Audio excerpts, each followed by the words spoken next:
Ramadan teman-teman sekalian adalah salah satu dari rukun Islam, berpuasa padanya. Kalau anda bulan Ramadan tidak berubah menjadi baik, kira-kira pertanyaan saya, kapan anda baik? Di bulan Ramadan, seluruh dunia, umumnya kaum muslimin, kita ke Amerika, kita ke Saudi, ya kita ke Timur Tengah, kita ke Asia, yang ada orang Islam, semua puasa. Segelintir orang yang tidak puasa, yang lainnya semua puasa. Artinya, kalau pada saat itu rame-rame saja anda tidak mau puasa, kira-kira kapan akan puasa? Kalau pada saat itu rame-rame kaum muslimin membaca Al-Quran dan anda tidak ikut baca Quran, kira-kira kapan akan baca Al-Quran? Kalau Ramadan orang semua sholat tarawih teman-teman sekalian, lalu anda tidak sholat, kapan anda akan sholat malam nih? Kira-kira. Kalau orang rame-rame ini semua. Kalau Ramadan kaum muslimin berlumba-lumba meninggalkan kemaksiatan, dan anda tidak tinggalkan, kapan anda akan meninggalkan kemaksiatan? Kan luar biasa semuanya, gitu kan? Saya menjelaskan Ramadan adalah bulan training yang luar biasa. Kalau ada lembaga training teman-teman sekalian, dan training itu orang rame-rame mendaftar karena alasan trainernya bagus. Juga mungkin staff-staffnya bagus. Diharapkan kita mendaftar di situ ikut training dan kita output nanti keluar dari situ juga menjadi bagus, gitu kan? Orang bayar banyak, sampai 5 juta, sampai 10 juta hanya untuk meningkatkan satu skill saja. Ramadan teman-teman lembaga training terbesar di dunia. Trainernya Allah langsung. Kemudian stafnya semua para malaikat. Ini luar biasa, gitu kan? Tidak ada lembaga training begini. Dan fadilah yang didapatkan sangat besar. Nggak bisa digambarkan lagi fadilahnya. Pengampunan dosa, peninggian derajat, lebih baik daripada 1000 bulan, dan. Terlalu banyak. Bulan Ramadan teman-teman sekalian pada saat datang, seringkali syaitan menanamkan kepada kita hal-hal yang konyol, yang harus kita lawan. Karena di bulan Ramadan mereka terbelenggu. Dan ini fadilah lain bulan Ramadan, di mana Nabi SAW mengatakan kalau tiba Ramadan, maka semua pintu surga dibuka, semua pintu neraka ditutup, semua syaitan dibelenggu. Apa maksudnya pintu surga dibuka teman-teman sekalian? Kalaupun misalnya dibuka, apa manfaatnya buat kita sekarang? Kita belum bisa masuk ke dalamnya. Dan ada malah hadis Bukhari menjelaskan, pintu surga akan dibuka nanti di akhirat pertama kali untuk Nabi Muhammad SAW. Lalu apa maksudnya di sini dibuka? Maka ulama menekankan lebih cenderung kepada terbuka pendaftaran untuk ke surga. Kesempatan orang beramal saleh didaftar ke surga. Sama kalau sebuah kampus mengatakan tanggal 1 sampai tanggal 30 Januari pendaftaran. Yang mendaftar di kampus ini akan ada penerimaan.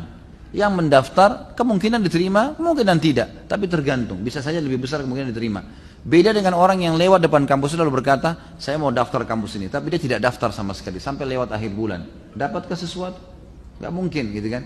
Seperti itu memahaminya. Jadi Ramadan dibuka pintu-pintu surga, ditutup semua pintu neraka. Ditutup ini artinya tidak ada orang yang didaftar ke neraka pada saat itu. Sudah tidak ada.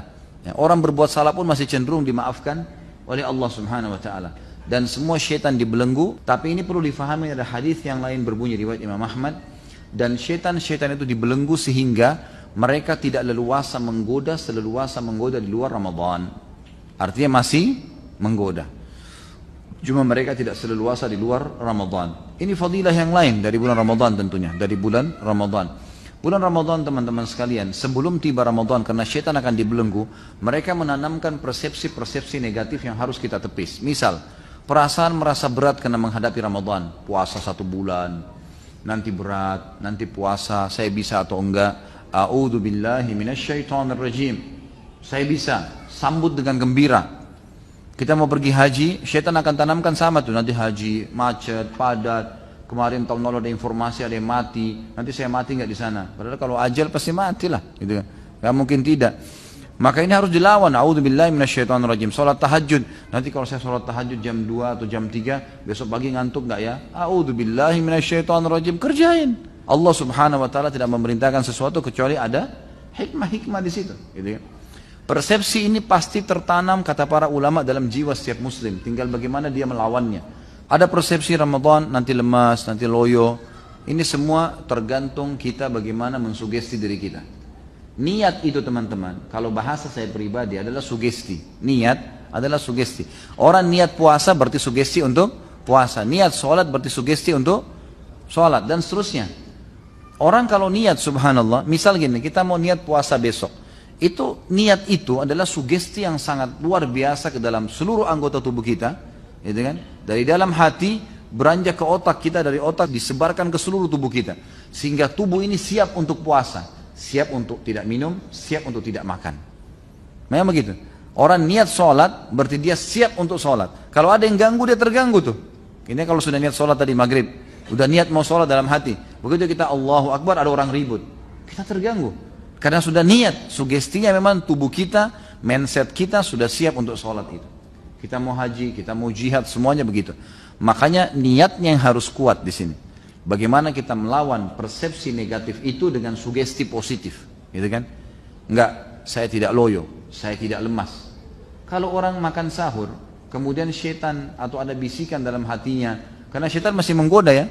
Ini kalau Ramadan ada orang tergoda dengan syaitan, luar biasa lemahnya imannya. Karena syaitan dibelenggu. Bagaimana kalau di luar Ramadan, gitu kan?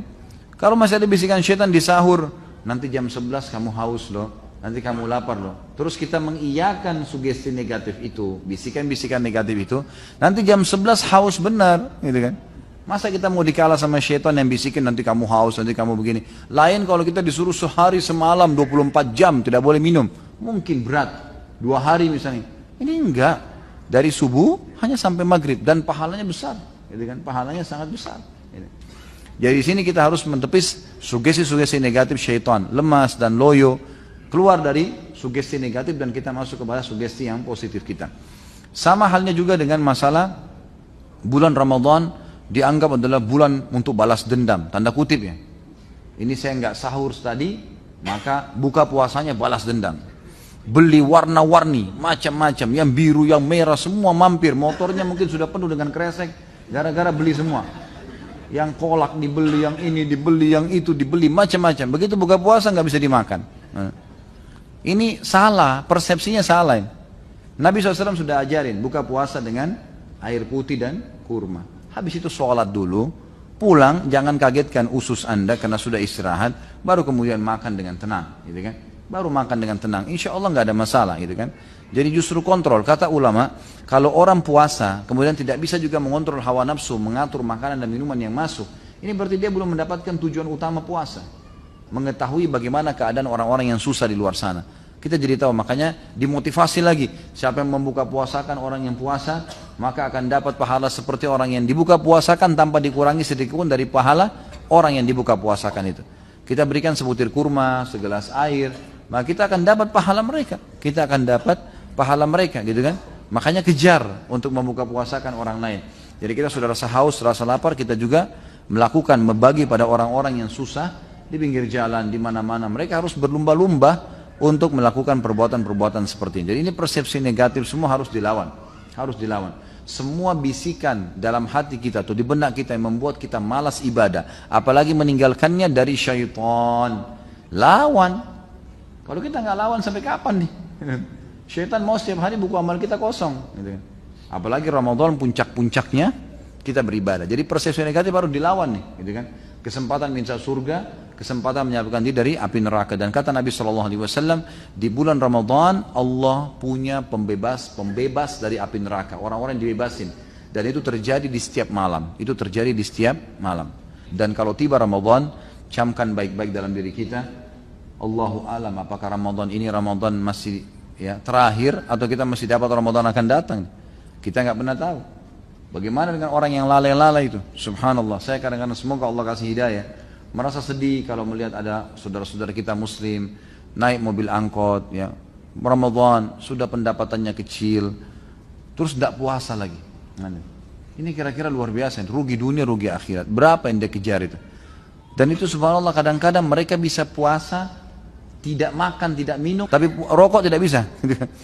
Ini satu hal yang luar biasa ya. Semoga Allah kasih hidayah. Bagaimana kalau Ramadan saja orang rame-rame ibadah, dia tidak ibadah, lalu kapan dia mau ibadah? Jadi kita masing-masing akan dihisab oleh Allah SWT. Jadi bulan Ramadan bulan training yang semestinya tidak tersia-siakan oleh setiap muslim. Dan teman-teman sekalian, kalau Ramadan sudah hilang, sudah pergi, maka usahakan terapkan hasil trainingnya. Jangan pas di akhir Ramadan atau pas Idul Fitri mulutnya bilang Alhamdulillah, tapi Alhamdulillahnya salah tempat, gitu. Alhamdulillah, sekarang saya lepas dari penjara ibadah, gitu kan? Enggak lagi puasa, enggak lagi sholat malam. Ini yang ketawa-ketawa tahu diri ya. Jadi saya tidak puasa, saya tidak sholat malam lagi, tidak ada lagi. Jadi alhamdulillah seperti ini, alhamdulillah tidak tarawih lagi, alhamdulillah tidak baca Quran lagi, alhamdulillah tidak ke masjid lagi. Ini salah. Buktinya Mereka setelah itu betul-betul seperti orang bebas. Subhanallah, saya dapat informasi dari beberapa jemaah saya, kalau mau tiba Ramadan, itu orang-orang yang pacaran pada sepakat tuh, ini Ramadan tidak bisa pacaran nih. Ketemunya nanti habis Idul Fitri. Jadi habis Idul Fitri kembali lagi. Ramadan rame-rame pakai jilbab, habis Ramadan buka jilbab. Ini subhanallah, ini keliru nih. Jadi Ramadan cuma dijadikan sebagai seremoni saja, rame-rame bertakwa, habis itu tinggalkan semua. Ini rugi sekali. Mestinya Ramadan bisa mengubah kita lebih baik, kemudian Ramadan akan datang lebih baik lagi sampai kita bertemu dengan Allah Subhanahu wa taala, sementara pahala kita sempurna, Jadi jangan disia-siakan, Ramadan ini adalah kesempatan emas bagi seorang muslim. Kata Nabi SAW, sungguh terhina sekali seorang hamba yang sudah mendapatkan Ramadan dan dia masih hidup sampai Ramadan habis pergi, sementara dia belum sempat diampuni dosanya.